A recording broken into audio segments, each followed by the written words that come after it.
David Smith here with another Flip Classroom math video. A few tips before we get started. First, remember that you can slow down or speed up the playback if that helps you follow along. You can also pause the video at any point to perfect your notes, or if you want to try the problems before I explain them.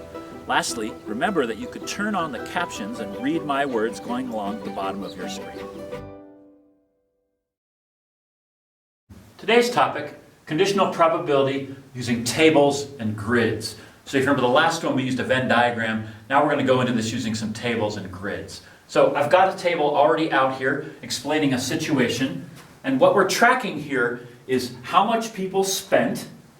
One group is less than 20 bucks, the second one is at least 20 bucks, and then what they're spending on, they're buying food, perhaps like dinner, dining in, so these are people that went to the restaurant, these are people that did takeout, so they went there and got the food but took it home, and then this last group is the people that had their food delivered to them at home. And so here's all the numbers. We surveyed a bunch of people and we got these numbers. So when you're dealing with a table, there's a first step you want to do before you do anything else. Take a moment and see if you can remember what that step is. And if you do know, go ahead and do it. Okay, so if you realized that you needed your totals, you were correct. So what we needed to do is we added a column and a row for totals. And this is kind of a nice thing because you can total it both ways and you should ultimately get the same answer in this box here, which is the total.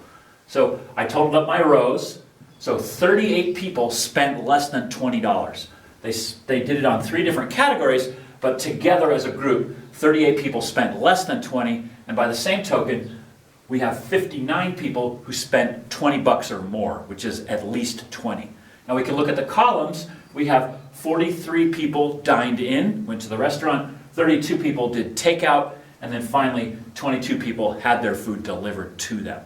And so then we can add up our totals in the column. That gives us 97. Should be the same result as if we add up the total in the row, which also gives us 97. So the table is consistent. Before you move on, you should do that check. Otherwise, you're going to have errors in your calculations.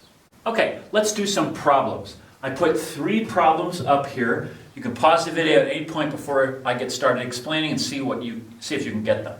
So the first one is just, what's the probability that somebody spent at least 20? Second one is, what's the probability that they spent less than 20 given that they took delivery? And then the last one is, what's the probability that they dined in given that they spent less than 20? So these 2 are more difficult. They are the true conditional probability questions. Okay, let's see how you did. Of at least 20, this one is not conditional. Again, just a little warm-up to deal with our data. So what's the total for at least 20? That's this one. So there's 59 people that spent at least 20. That's 59. And the total of all of the people is 97. So there's no given that for this one. This is just out of the whole sample that we have. Okay, so now let's look at the second one.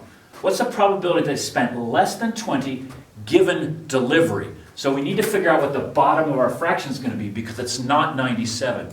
We've been given this condition, given delivery. So that tells us what the bottom is. Delivery is 22. So we're only out of 22. And what's the probability that they spent less than 20? That's our 9. So that goes there. Finally, what's the probability that they dined in given that they spent less than 20? That's what this means.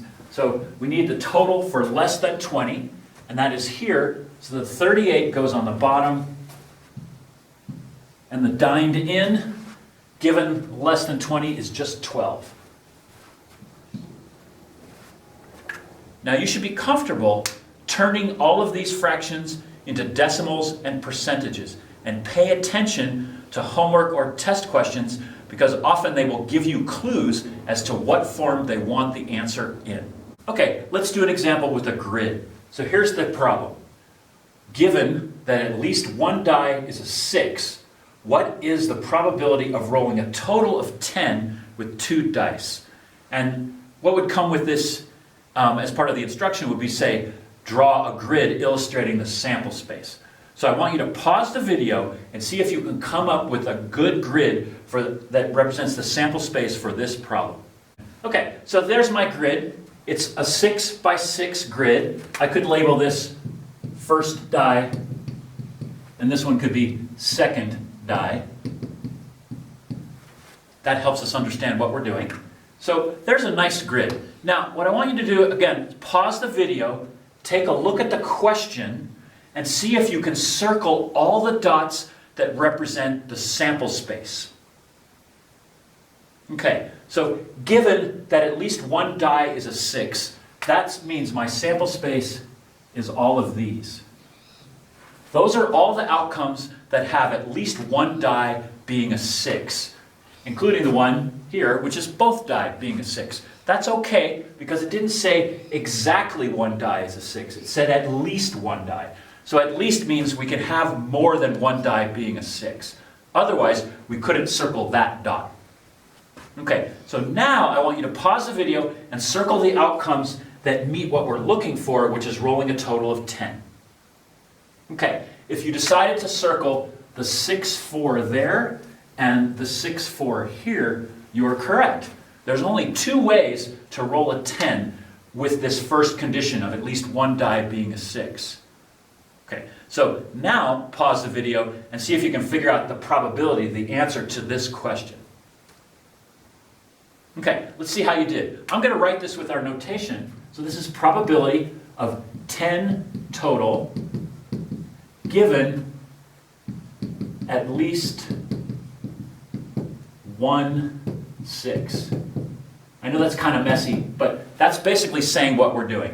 What's the probability of 10 total with at least 1 6? So what I've got, 10 total, there's 2 outcomes there. And what are my total outcomes in my sample space? I have 6 this way and then 5 more, so that's 11. So there's the probability for that question.